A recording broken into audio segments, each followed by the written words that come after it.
Sebuah kisah karya terbaik anak bangsa Indonesia bertutur tentang perjalanan kehidupan anak manusia di zaman kerajaan Tanah Jawa melalui sentuhan sejarah dan fiksi yang nyaris sempurna.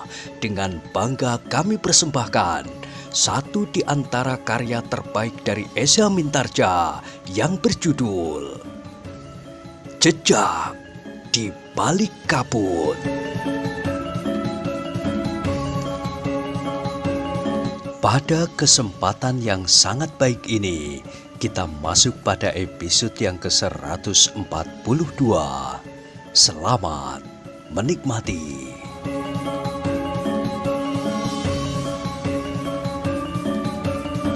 Pada episode sebelumnya telah diceritakan, Haryo Wisoko sendiri masih berdiri saja di atas sebongkah batu padas.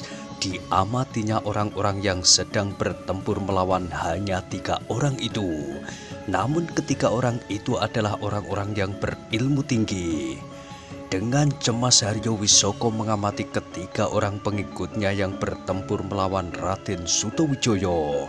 Meskipun mereka bertiga, namun nampaknya sulit bagi mereka untuk mengimbangi kemampuan Raden Sutawijaya.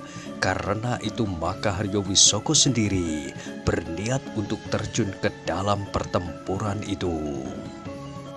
Dengan membunuh Sutawijaya, maka kedua orang lain akan dapat segera dikuasai pula, berkata Haryo Wisoko di dalam hatinya. Apalagi orang-orang yang bertempur melawan Pangeran Benowo dan Paksi adalah justru orang-orang terbaiknya, sehingga mereka akan dapat bertahan menghadapi lawan mereka. Namun sebenarnya lah bahwa kekuatan dan kemampuan Haryo Wisoko belum sepenuhnya pulih kembali. Meskipun demikian, sebagai seorang yang berilmu tinggi, maka ia adalah tetap orang yang sangat berbahaya. Karena itu, demikian Haryo Wisoko mencabut pedangnya dan melibatkan diri dalam pertempuran melawan Raden Sutawijaya. Maka Raden Sutawijaya harus menjadi semakin berhati-hati.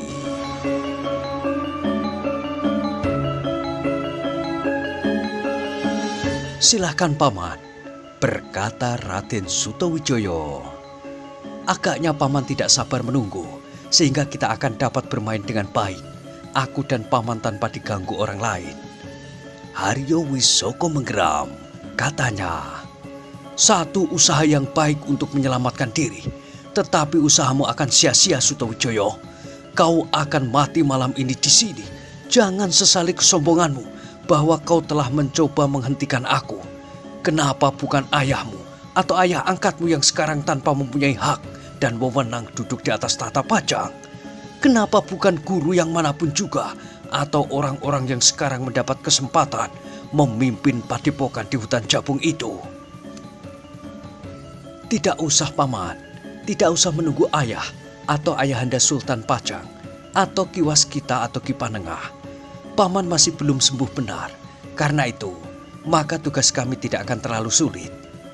Haryo Wisoko tertawa, katanya, hahaha, kesombonganmu melampaui kesombongan ayahmu. Tetapi kau pantas menjadi anak karepet yang tidak tahu diri itu. Hei, apakah kau memang anak orang yang mengaku dirinya Raja Pajang itu? Ah, jangan mencoba untuk menyerangku dari sisi yang lain, Paman.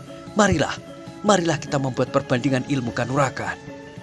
Haryo Wisoko tertawa semakin keras, katanya, hahaha, kau takut melihat kenyataan itu, hei Benowo.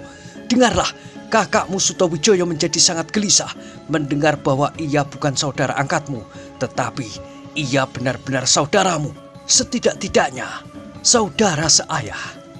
Tetapi jawaban Pangeran Benowo yang sedang bertempur melawan 2 orang kepercayaan Haryo Wisoko yang berilmu tinggi itu justru telah membuatnya semakin marah. Siapapun Kang Mas Sutawijaya, ia telah membuat Paman menjadi ketakutan. Setan kau, keturunan orang tingkir, perasaanmu agaknya telah membeku, sehingga jantungmu agaknya tidak tersentuh sama sekali mendengar bahwa Sutawijaya itu juga anak Hadiwijaya. Orang yang sedang terdesak dapat saja mengigau untuk melepaskan diri dari himpitan perasaan. Haryo Wisoko menggeram, namun pedangnya lah yang kemudian mulai berputar. Haryo Wisoko yang menempatkan diri di antara ketiga orang pengikutnya itu ternyata harus mendapat perhatian khusus dari Raden Sutawijoyo. Namun untunglah bahwa Haryo Wisoko itu masih belum pulih kembali. Meskipun ayunan pedangnya masih sangat berbahaya, namun kakinya masih belum dapat bergerak secepat sebelum ia terluka. Tenaga dalamnya pun belum mampu dikembangkannya lagi. Sementara itu, pancaran ilmunya masih lemah. Namun bersama dengan 3 orang pengawalnya, mereka adalah lawan yang sangat berat bagi Raden Sutawijoyo. Sementara itu, seorang dari lawan Pangeran Benowo adalah pengawal terpercaya Haryo Wisoko. Ia adalah orang yang memiliki ilmu yang tinggi. Meskipun nampaknya umurnya sudah mendekati setengah abad, namun justru ilmunya nampak semakin masak. Meskipun ilmu kawannya tidak setinggi orang yang sudah setengah abad itu, namun ia mampu melengkapi ilmu kawannya, sehingga dengan demikian Pangeran Benowo harus berhati-hati menghadapi keduanya.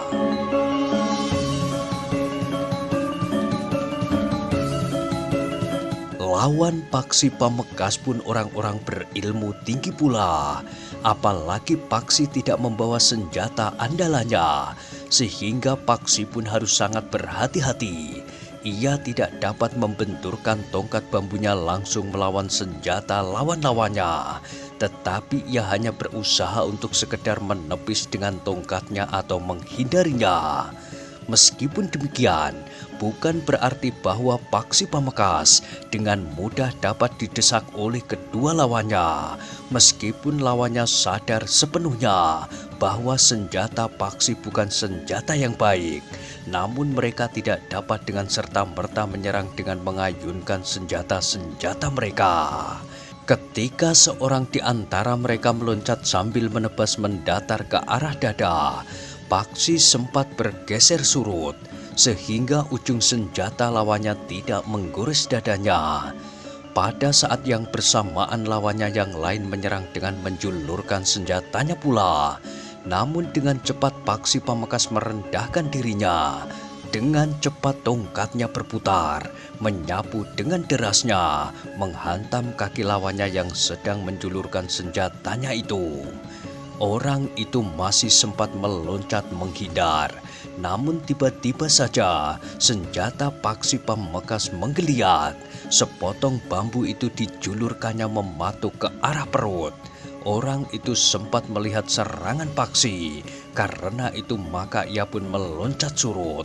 Tetapi sepotong bambu di tangan Paksi itu bergerak lebih cepat. Ujungnya sempat menyentuh perut orang yang sedang meloncat surut itu. Untunglah bahwa ujung bambu patok lancaran kacang panjang itu tidak runcing, sehingga tidak melukai perut lawannya. Namun dorongan kekuatan Paksi telah mendorong orang yang memang sedang meloncat surut itu. Karena itu maka orang itu justru telah terdorong dengan kerasnya. Dengan demikian maka kakinya tidak dapat hinggap di atas sebongkah batu padas di belakangnya, karena sebongkah batu padas itu telah terlampaui. Dengan kerasnya orang itu telah terjatuh di sela-sela bongkah-bongkah batu padas itu. Punggungnya yang terbentur dengan kerasnya, terasa tulangnya bagaikan berpatahan. Namun dengan susah payah orang itu bangkit. Sambil menyeringai orang itu meloncat kembali dan berdiri di atas batu-batu padas yang keras itu. Darah orang itu bagaikan mendidih. Lawannya hanya mempergunakan tongkat bambu yang dicabutnya dari pematang. Sementara itu, berdua ia melawannya dengan senjata andalan di tangannya. Iblis manakah yang telah merasuk ke dalam orang ini? Geram orang itu. Dengan gigi gemertak orang itu pun bergeser mendekati Paksi Pamungkas yang masih bertempur dengan seorang lawannya. Orang yang bertubuh tinggi agak kekurus-kurusan. Tetapi orang itu mempunyai kelebihan yang kadang-kadang menyulitkan Paksi Pamungkas. Orang itu mampu bergerak dengan kecepatan yang tinggi. Untunglah bahwa Paksi Pamungkas telah menempa dirinya sejak ia berada di dalam pengembaraan. Orang yang ternyata adalah ayahnya dan gurunya itu selalu membayanginya, menuntun dan menempanya dengan cara yang asing. Namun yang berhasil membentuknya menjadi orang yang berilmu tinggi. Kemudian Paksi Pamungkas pun mendapat kesempatan untuk berlatih dengan lebih teratur dan terencana di bawah bimbingan dua orang gurunya itu. Karena itu, maka ketika ia harus menghadapi dua orang yang berilmu tinggi hanya dengan sepotong bambu di tangannya, Paksi Pamungkas masih mampu mengimbangi kemampuan mereka berdua. Pertempuran pun semakin lama menjadi semakin sengit. Kedua orang lawannya berusaha memancing Paksi Pamungkas bertempur semakin jauh dari mulut terowongan itu. Namun Paksi Pamungkas tidak menanggapinya. Jika keduanya berloncatan menjauh, maka Paksi Pamungkas pun tetap berdiri di tempatnya.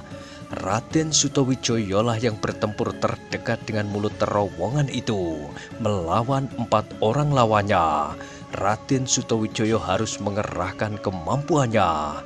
Jika saja Haryo Wisoko telah pulih kembali, maka Raden Sutawijaya harus membuat pertimbangan ulang untuk menghadapi mereka.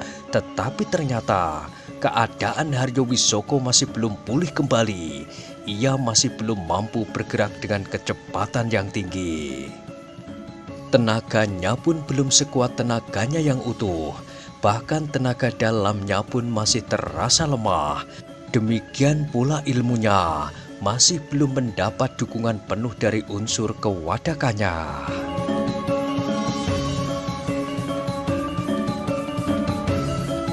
Karena itu, maka kehadiran Haryo Wisoko tidak sangat mencemaskan bagi Sutawijaya. Meskipun demikian, keberadaan Haryo Wisoko di antara ketiga orang lawan Raden Sutawijaya itu telah memaksa Raden Sutawijaya untuk mengerahkan kemampuannya. Dengan sepasang pisau belati panjangnya, Raden Sutawijaya berloncatan di antara 4 orang lawannya untuk menghindari serangan-serangan dari arah belakang. Raden Sutawijaya bertempur dengan langkah-langkah panjang. Kecepatannya bergerak banyak membuat lawan-lawannya kadang-kadang kebingungan. Bahkan Haryo Wisoko sendiri sering merasa kehilangan lawannya itu. Mau tidak mau Haryo Wisoko harus mengakui kenyataan tentang dirinya bahwa kekuatan dan kemampuannya masih belum pulih kembali. Di sisi lain, Pangeran Benowo yang bertempur melawan 2 orang lawan sempat bergeser ke tanah persawahan. Kaki mereka yang sedang bertempur itu berloncatan menginjak-injak batang padi muda yang sedang tumbuh. Namun Pangeran Benowo tidak dapat menghindarkan kakinya dari tanah yang basah itu. Ia tidak dapat bertempur dalam arena yang sama dengan arena yang dipergunakan oleh Paksi Pamungkas melawan kedua orang lawannya. Namun dengan demikian, rasa-rasanya Pangeran Benowo dapat bertempur dengan leluasa. Ia tidak perlu menjaga keseimbangan karena berdiri di atas batu-batu padas yang tidak rata. Bahkan terdapat beberapa gundukan-gundukan batu padas. Namun di sana-sini terdapat lekuk-lekuk yang bahkan agak dalam. Dengan bertempur di tempat yang datar, maka Pangeran Benowo rasa-rasanya menjadi semakin garang. Meskipun seorang lawannya adalah orang yang sudah masak dalam olah kanuragan, tetapi Pangeran Benowo tidak mengalami kesulitan. Bahkan sekali-sekali ia sempat mendesak lawannya, meskipun kemudian Pangeran Benowo lah yang harus berloncatan mundur. Seperti Raden Sutawijaya, Pangeran Benowo pun menggenggam sepasang belati. Sementara itu penutup pergelangan tangannya sekaligus dapat dipergunakannya sebagai perisai.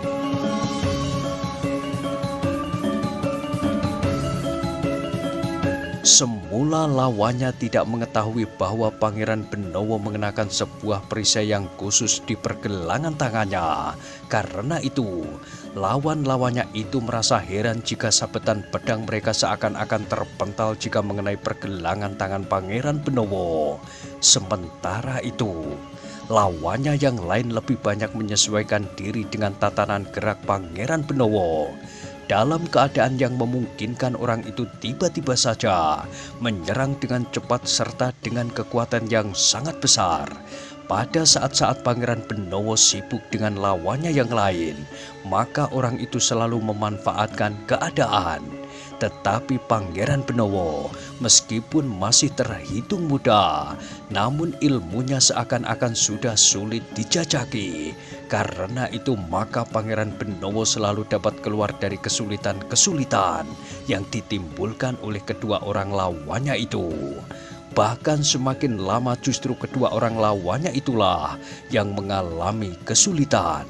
Seorang di antara mereka berteriak nyaring ketika pisau belati panjang Pangeran Benowo menggores bahunya. Belum lagi gema suaranya hilang, seorang lawan Paksi Pamekasan mengumpat dengan kasar. Tongkat bambu Paksi Pamekasan yang terayun mendatar telah menghantam punggungnya, sehingga orang itu jatuh terjerembab di atas tanah keras berbatu padas yang tidak rata.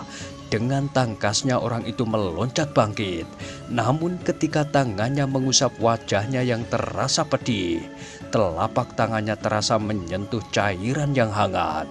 Ternyata hidungnya yang membentur batu padas telah berdarah pula. Dahinya dan dagunya juga terluka.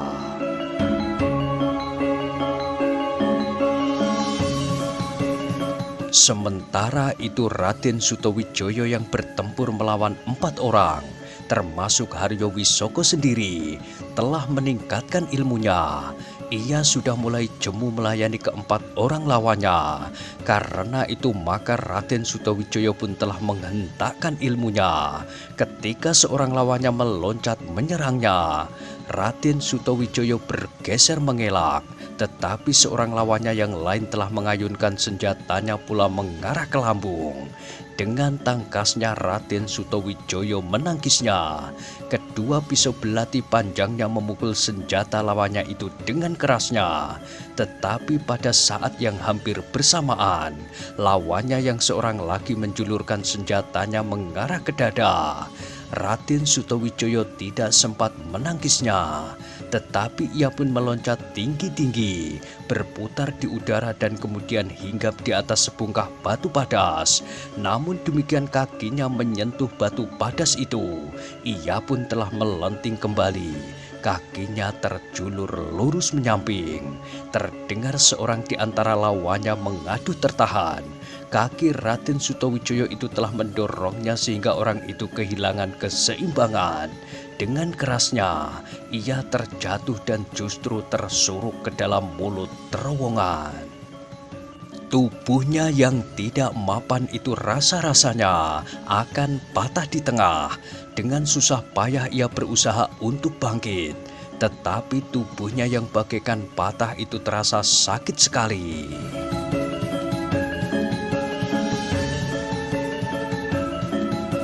Seorang kawannya dengan tergesa-gesa mendekatinya. Dengan serta-merta kawannya itu telah menarik tangannya. Namun dengan demikian maka orang itu justru berteriak kesakitan. Punggungnya tergores batu-batu padas yang keras, sehingga bukan saja bajunya terkoyak, tetapi juga kulitnya bagaikan terkelupas. Kawannya yang menarik tangannya itu tidak menghiraukannya. Ia justru meloncat kembali ke arena. Karena Raden Sutawijaya telah menyerang dan mendesak Haryo Wisoko yang belum pulih kembali kemampuannya itu. Dua orang dengan cepat berusaha menahan Raden Sutawijaya, sehingga Haryo Wisoko sempat meloncat mengambil jarak. Namun pada saat Haryo Wisoko terlepas dari serangan Raden Sutawijaya, Maka pisau belati Raden Sutawijaya itu terayun dengan derasnya. Seorang dari pengikut Haryo Wisoko itu berteriak kesakitan. Ujung pisau belati Raden Sutawijaya itu ternyata telah menggores dadanya menyilang. Haryo Wisoko sendiri tertegun mendengar teriakan itu. Darah pun kemudian mengalir membasahi bajunya yang menganga pula. Dalam pada itu, orang yang kulit punggungnya bagaikan terkelupas dan menahan pedih itu telah meloncat masuk kembali ke dalam arena. Namun ada sesuatu yang terasa menghambat gerak tangannya yang agak terkilir waktu ia terjatuh. Pertempuran pun menjadi semakin sengit. Orang-orang yang terlibat sudah mengerahkan tenaga dan kemampuan mereka. Masing-masing telah sampai ke puncak ilmunya. Namun Haryo Wisoko dan para pengikutnya akhirnya tidak mampu mengatasi kemampuan ketiga orang lawannya. Seorang lawan Pangeran Benowo berdesah tertahan-tahan. Suaranya terputus di kerongkongan ketika pisau belati Pangeran Benowo itu menghunjam menyentuh jantung. Namun Pangeran Benowo memang menjadi heran. Para pengikut Haryo Wisoko itu bagaikan kerasukan iblis.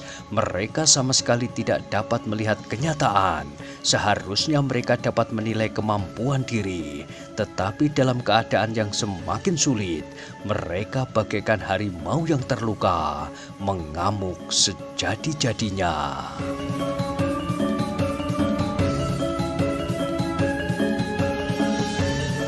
Para pengikut Haryo Wisoko yang lain pun telah terpengaruh pula. Ketika mereka menyadari bahwa seorang di antara mereka terbunuh, maka mereka pun bertempur semakin garang dan bahkan kasar. Haryo Wisoko sendiri kemudian telah mengerahkan sisa-sisa kemampuannya. Ia bermaksud mengakhiri perlawanan Raden Sutawijaya lebih cepat, agar ia segera dapat ikut menghentikan perlawanan Pangeran Benowo. Tetapi ternyata justru mereka berempatlah yang menjadi semakin terdesak. Karena itu maka lawan Pangeran Benowo itu tidak dapat mengharapkan bantuan dari kawan-kawannya. Dalam keadaan yang tidak berpengharapan, orang itu bertempur membabi buta. "Menyerahlah," berkata Pangeran Benowo itu. "Kau tidak akan mempunyai kesempatan lagi." Tetapi lawannya sama sekali tidak menghiraukannya. Ia bahkan berteriak nyaring meloncat sambil menebas dengan senjatanya mengarah ke leher Pangeran Benowo. "Orang ini sedang membunuh diri," berkata Pangeran Benowo di dalam hatinya. Ketika Pangeran Benowo mengelak dengan merendahkan diri, maka terdengar seseorang mengumpat kasar. Ternyata seorang lawan Raden Sutawijaya jatuh terguling dari atas gundukan batu padas. Orang itu masih berusaha untuk bangkit, tetapi ternyata bahwa ia sudah tidak mampu lagi. Dengan susah payah tangannya menggapai-gapai batu-batu padas di sebelahnya. Namun ketika pegangan tangannya terlepas, orang itu terpelanting jatuh. Yang terdengar kemudian adalah erang kesakitan. Dalam pada itu Paksi Pamekasan pun telah menguasai keadaan kedua orang lawannya. Tongkat bambunya terayun-ayun mengerikan. Ketika tongkat yang terjulur itu mematuk dada, maka lawannya itu pun telah terguling pula. Demikian ia berusaha bangkit, maka tongkat bambu Paksi Pamekasan itu pun telah memukul tengkuknya. Orang itu mengadu tertahan, suaranya bagaikan terpotong di kerongkongannya. Yang tersisa sama sekali tidak mengendorkan perlawanan mereka, meskipun mereka tahu bahwa mereka tidak akan dapat bertahan lebih lama lagi. Haryo Wisoko yang melihat keadaan para pengawalnya menjadi semakin cemas. Ia pun kemudian telah bersuit nyaring, memberikan aba-aba kepada para pengikutnya yang tersisa.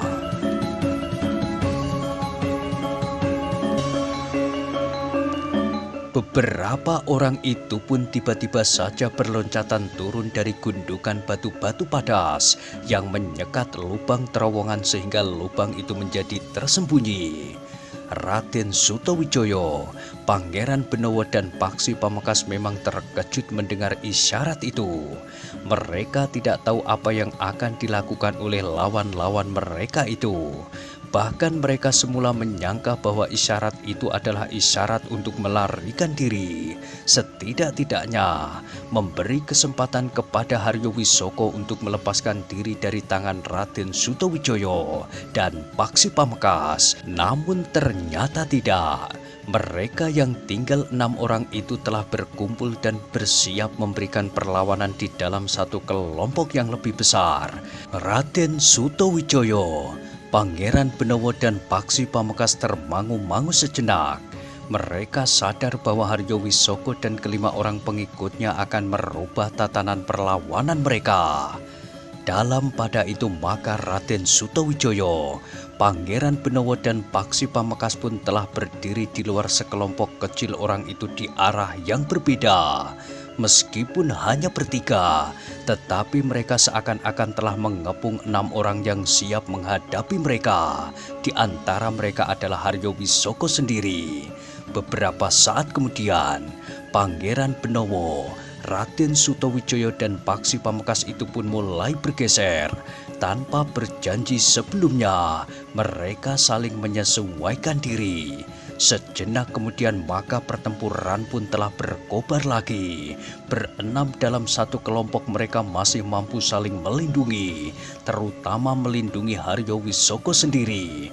Tanpa menghiraukan keselamatan diri sendiri, kelima orang pengikutnya itu bertempur dengan garang, keras dan bahkan kasar. Haryo Wisoko sendiri terlibat pula dalam pertempuran itu, tetapi ia lebih banyak berada di bawah perlindungan para pengikutnya. "Paman," berkata Pangeran Benawa kemudian, "mumpung masih ada kesempatan, perintahkan para pengikut paman itu menghentikan perlawanan mereka. Dengan demikian maka pertempuran ini pun akan segera selesai. Peristiwa yang terjadi di sini tidak akan memberatkan hukuman paman. Kami tidak akan mengatakan bahwa paman telah mengeraskan hati untuk melakukan perlawanan pada waktu kami berusaha menangkap paman." "Diam kau anak karepet. Jika kau takut menghadapi kami, pergilah. Kami tidak akan menyakitimu. Kalian bertiga akan kami ampuni. Dan kami beri kesempatan untuk tetap hidup dan pulang kepada ibu kalian masing-masing." Raden Sutawijaya tertawa. Katanya, "Hahaha, seharusnya paman tidak mengingkari kenyataan ini. Persetan dengan ikauanmu." "Paman," berkata Pangeran Benawa selanjutnya, "jika kesempatan terakhir ini tidak paman pergunakan dengan baik, maka kami tidak akan memberikan kesempatan berikutnya kepada paman." "Diam! Sebentar lagi kau memang akan diam untuk selamanya." Pangeran Benawa menarik nafas dalam-dalam.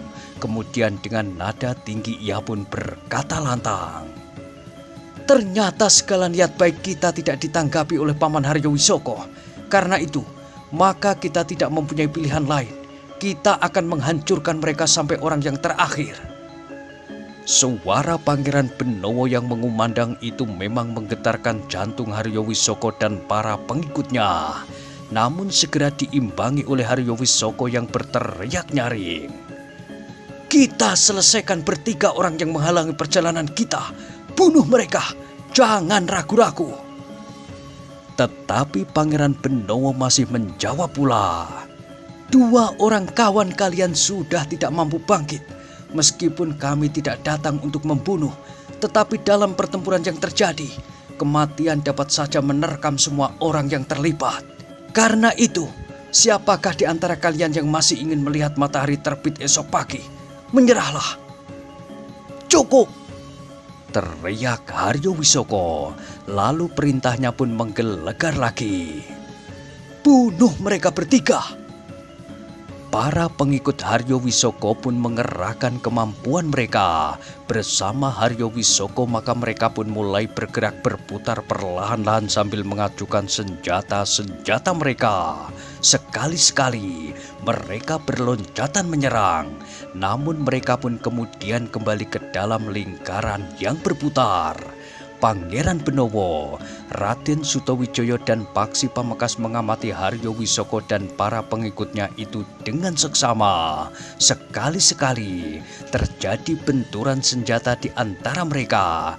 Namun jika Pangeran Benowo, Raden Sutawijaya dan Paksi Pamekas mengambil jarak, maka para pengikut Haryo Wisoko itu tidak menyerang mereka. Seakan-akan mereka dengan sengaja membatasi ruang gerak mereka sehingga tidak keluar dari lingkaran. Pangeran Benowo, Raden Sutawijaya dan Paksi Pamekas pun kemudian menyadari bahwa Haryo Wisoko dan para pengikutnya yang merasa sulit untuk mengimbangi kemampuan ketiga orang lawannya itu lebih banyak bertahan daripada menyerang. Mereka menyusun satu lingkaran yang selalu bergerak, yang sulit untuk ditembus. Menghadapi tatanan gerak lawannya itu, maka Pangeran Benowo, Raden Sutawijaya dan Paksi Pamekas berusaha untuk menemukan kelemahan pertahanan lawan mereka itu. Raden Sutawijaya lah yang kemudian tiba-tiba saja bergerak mendekati Pangeran Benowo sambil berdesis, "Kita padukan kekuatan kita untuk menembus dinding pertahanan mereka." Pangeran Benowo pun segera tanggap.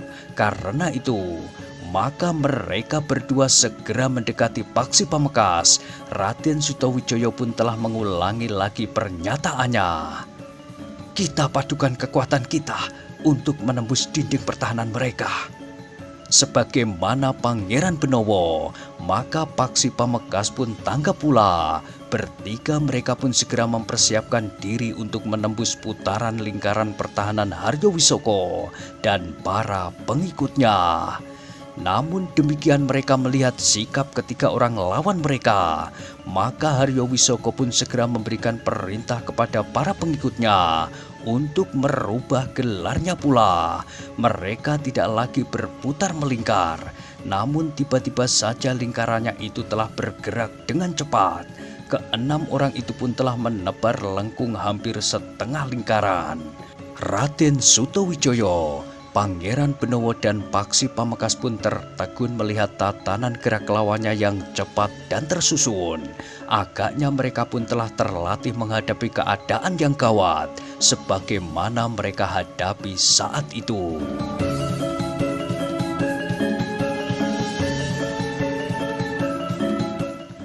Nah, bagaimanakah kisah selanjutnya? Silahkan ikuti terus kisah Jejak di Balik Kabut pada episode berikutnya. Sampai jumpa.